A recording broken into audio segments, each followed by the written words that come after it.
So at this point, I kept my starter out overnight and I fed it just to get it to activate out of the refrigerator.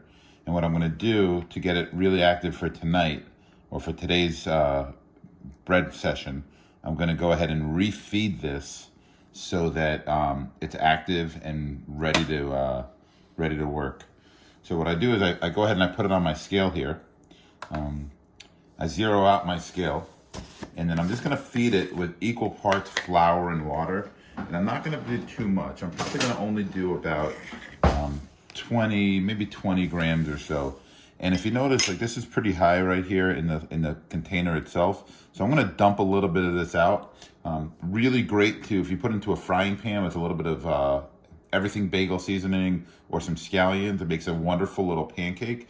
But I'm just gonna dump some out because I have plenty of it, just to make some room.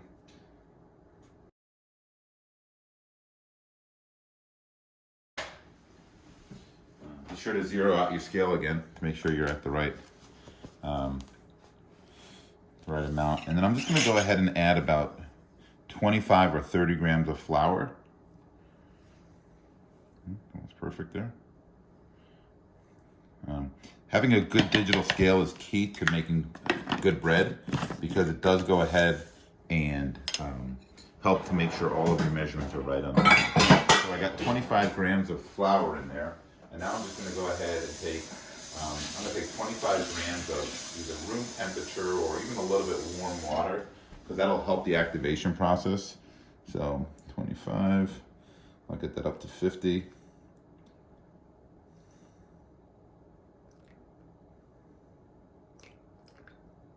Perfect. Okay, so now that I have the two of them in there, what I do is I take the back of a spoon here and I'll just go ahead and mix this so that all of the active starter that's already in there gets incorporated with the new flour and water feed that I just threw in there. Right, and you'll see it's really sticky, and that's one of the key pieces to making a good sourdough bread. So once it's all incorporated here, a lot of times with something like this, I just use the back of a spoon, it works great. Chopsticks work great as well if you have some nice chopsticks. You can just use the back of the chopstick, that'll work great as well. So now that it's all incorporated and mixed, I'm just gonna go ahead and put the cover on it and set it aside on the counter for the next step. All right, so the next step is starting getting your actual bread set up. So I take a gigantic bowl here. Now this is a little bit tricky because this scale only goes up to about 5 pounds, and that glass bowl weighs a little bit more than that. So I'm actually going to use a little bit of a smaller bowl for some of the measurements, and I might dump it into the bigger bowl for the mixing process. So here it is. Again, I'll zero it out. And for this bread today, I'm actually going to make a double loaf, which is going to be 1,000 grams of total flour. Now feel free to play with different kinds of flour. You could use rye flours, whole wheat flours. Obviously, the main part is going to be an all-purpose flour. I'm going to do probably 800 grams of regular all-purpose non-bleached flour, and then I'll do 200 grams of whole wheat flour. So I'll just dump this in here, get this up to 800 grams. It doesn't have to be an exact measurement as long as you're pretty close. You just want to make sure you get your total amount up to 800 to 1,000 grams. So I'm a little over 808. Again, that's not a problem at all. 808. Now I'm going to take a whole wheat flour here and I'm going to bring it up to 1,000 grams.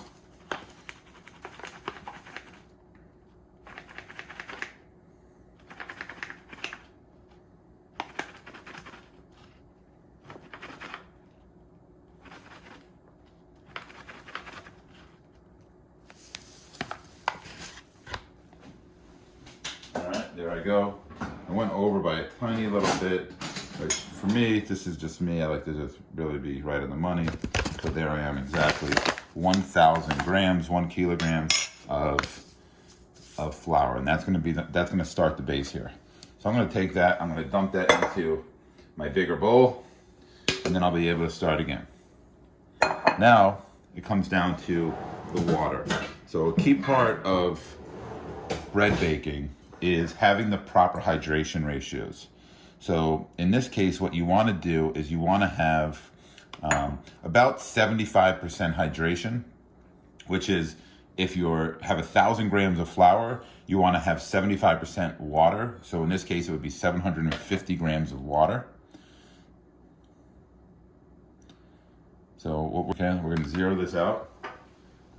Again, in this case, doesn't really matter if it's hot water, cold water. I mean, you don't want really hot water, but I would just do room temperature water. It's fine. And we want to get this up to 750 grams.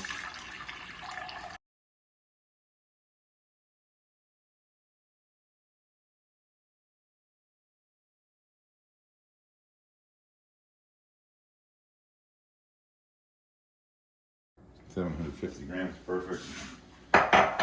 And 750 grams will represent a perfect hydration ratio for this bread. So all I'm gonna do now is I'm gonna take this 750 grams of water. I'm gonna go ahead right here and I'm just pouring it all right into the flour mixture. So there we go, simple as that. Next I've got this is called a bread whip. You don't necessarily have to use this. If you use I used to use a wood spoon, which worked out perfectly. Bread whip is really nice. And really all you're trying to do here is you want to incorporate the water and all the flour to make a consistent mix of the dough here. So it takes a little while. It might take 4 or 5 minutes to do it. It should get a little bit tough, but this, from a ratio point of view, you shouldn't have to add any more water, any more flour, or anything. As long as you measured it properly, it should be good. So I'm gonna go ahead and take a couple minutes here, mix this up, and we'll see what it looks like when it's all done.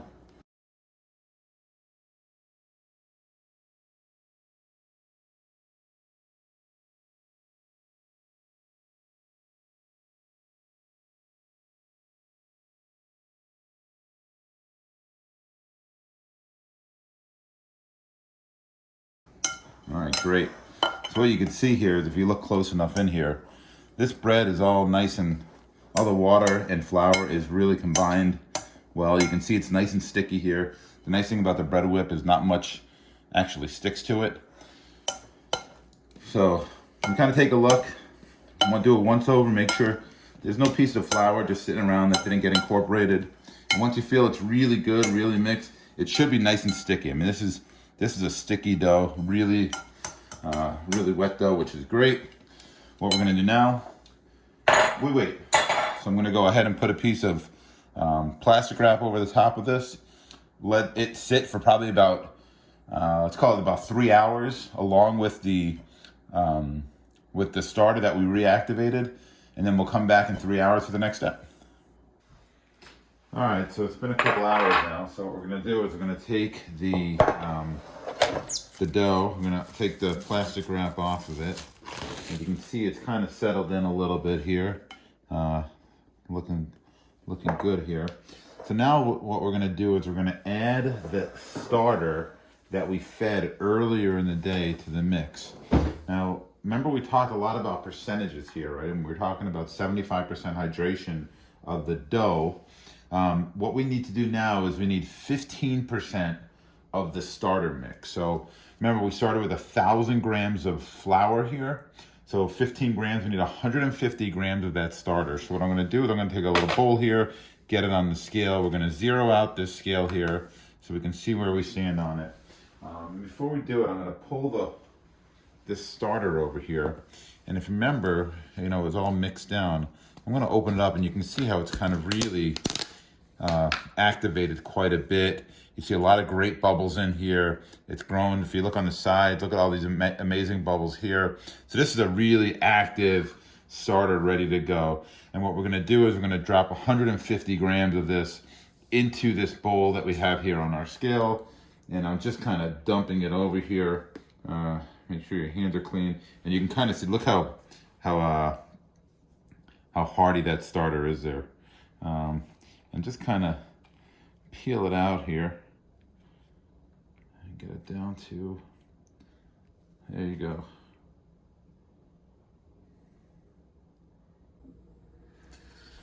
All right, so we have 151 grams of the starter here. We're gonna go ahead and take this. And what we wanna do now is we wanna fold this into the the dough mix that we had earlier, and we're going to use a technique called a stretch and fold.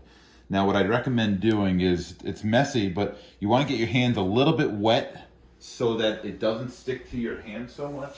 So I'm just going to wet my hand a little tiny bit here.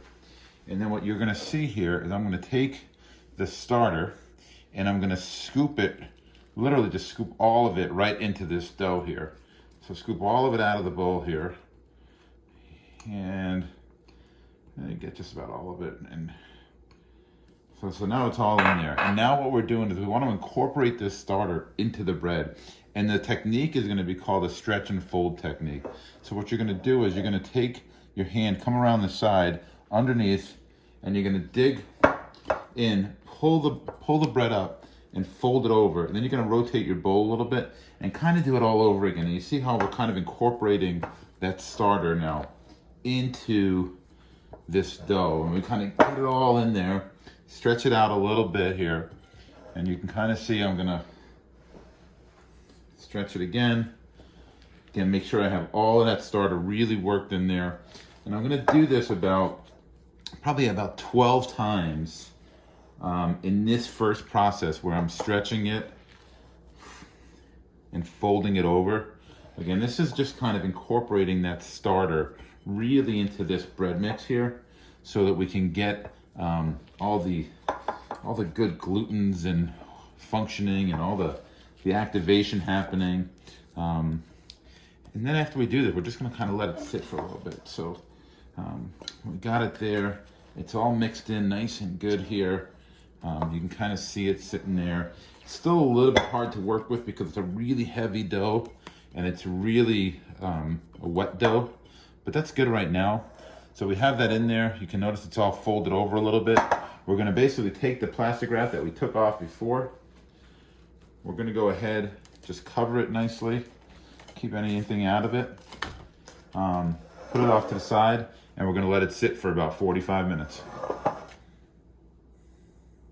So it's been about 45 minutes now. So if we take a look at this dough here, we'll see that it's kind of spread out a little bit. It's no longer in that ball that we created before.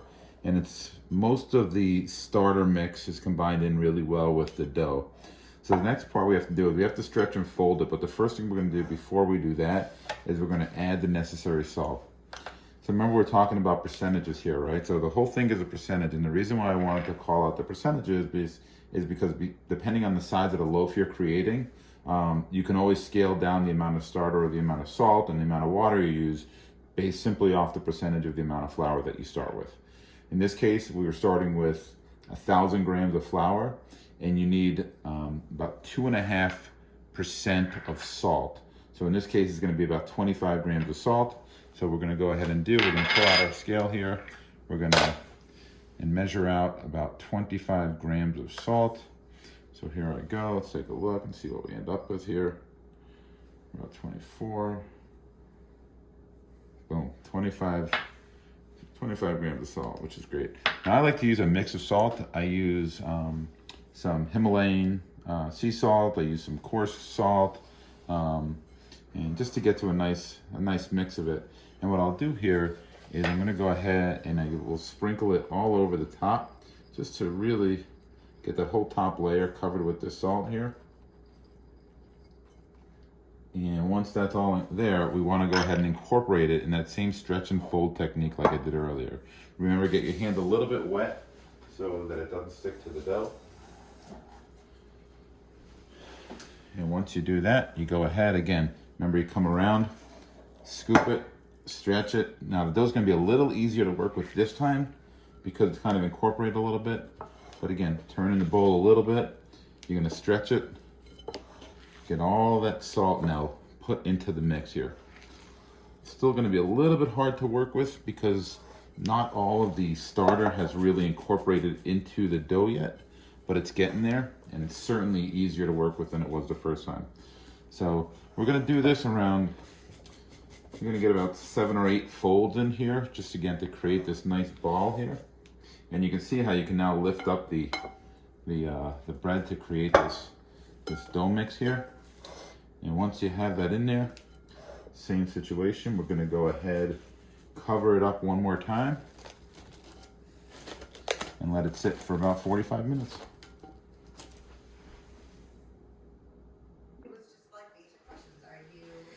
So it's been about 45 minutes.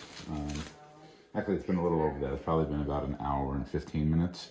And I wanted to show you that it's okay that if you go over that 45 minutes, really anywhere between a half an hour and an hour and a half, an hour and 15 minutes is probably fine for getting your stretch and fold times in.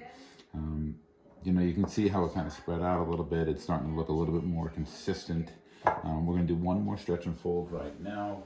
So again, like I mentioned earlier, I'm just going to wet my hands slightly to make it a little less sticky. And again, same technique. You're going to come around, stretch it, fold it down, turn your bowl. Stretch it, fold it down, turn your bowl. Stretch it, fold it down, turn your bowl. Now you might feel like there's a little bit of water showing up. That's just because of the salt kind of extracting some of the moisture from the dough mixture. Totally okay. As you stretch and fold it back in, that extracted liquid will just kind of work its way back into the dough. And then you can kind of see what I'm doing here. Like now it's truly becoming like a stretch here, right? So I'm kind of stretching it, folding it over. It's really starting to form this nice smooth ball of dough here. You know, and finally I'm just gonna kind of stretch it underneath, pack that ball in there, recover it back up, let it sit for another 45 minutes. And you're basically going to do this about 2 more times. So you want a total of about 5 stretch and fold periods throughout the process to really get that ball, that ball of dough into a great spot for working. So that's it. We're going to go ahead and let it rest.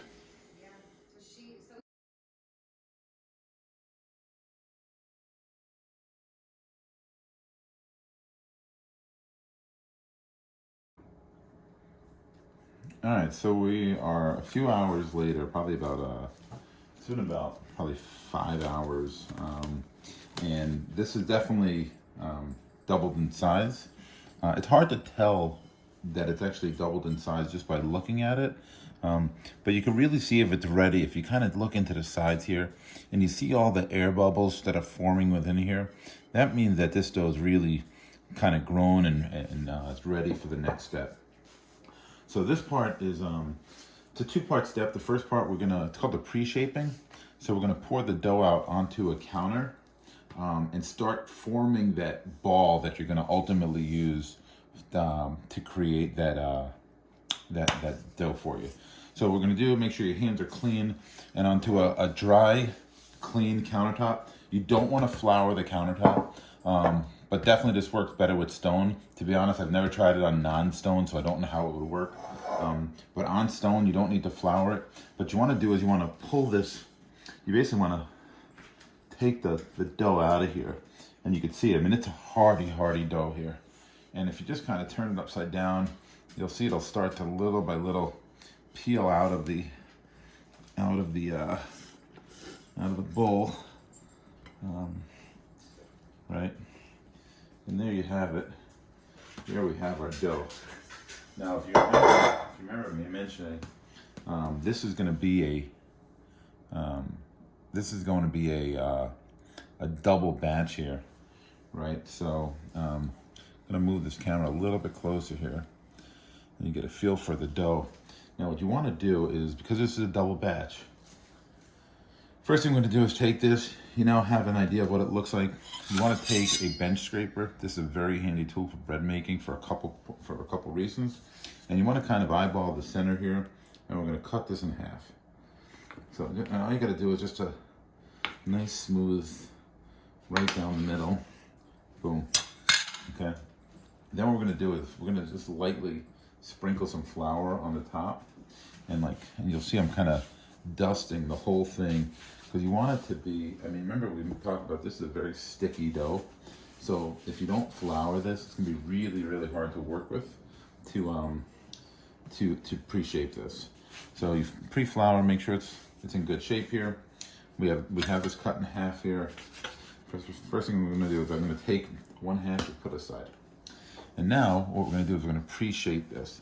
So we want to turn this into a little bit of a ball. And the way you do it, it's a circular motion. So you can see with my bench scraper, I'm going to take it, I'm going to dig underneath and kind of tuck in.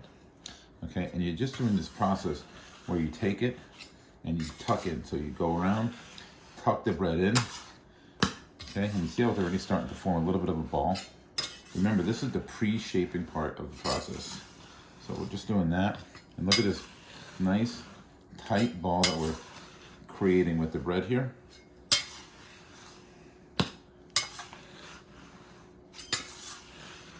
Okay, you kind of feel, and there's, again, pre-shaping, nice smooth ball. We're gonna do the same thing over here.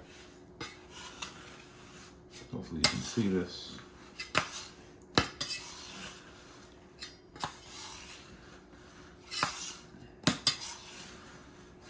Okay, remember we're getting underneath, and we're really pulling it in to tighten up the dough to create this ball for our dough here. So remember, this is just a pre-shaping. So we're gonna have them both right there. Have a little bit apart from each other. It looks good. I like to put a little bit of dough on top, just so when I cover it, it doesn't stick. Not too much though, you don't want to put too much dough in here. Just a nice dusting. And then what we're gonna do, I'm just gonna put the cover over it. And I'm gonna let it sit for probably about 20 to 25 minutes for our final step, which is gonna be the actual shaping and then getting it ready to proof it. So I'll see you in a second. So I've proofed the bread overnight, and now we're gonna get ready to bake it. So a couple things we need first. We're gonna get a piece of parchment paper that's gonna be big enough for the bread to sit on. And then we're gonna take the proofed bread out of the fridge. We're gonna do one at a time here, obviously.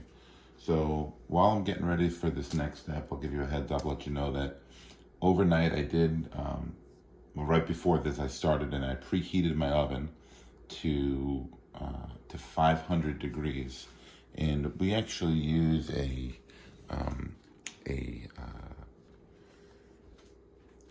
Dutch oven to cook, so you can kind of see how I have it in there. And if you notice, I leave the lid of it open a little bit when I'm preheating, and that allows me to go ahead and get the inside of the Dutch oven equally as hot as the rest of it.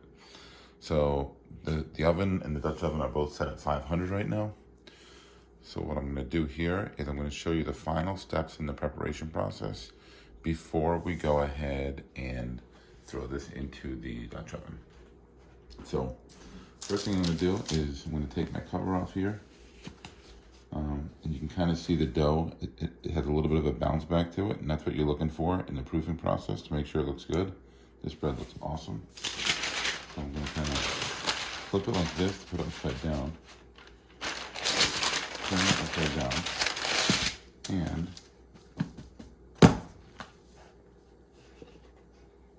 there you go. And look at the beautiful ridges on this. Looks awesome. So if you also notice that because it was in the floured,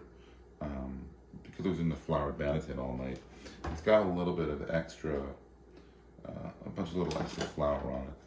So what I'm going to do is I'm going to just try to brush it off. If I can find that.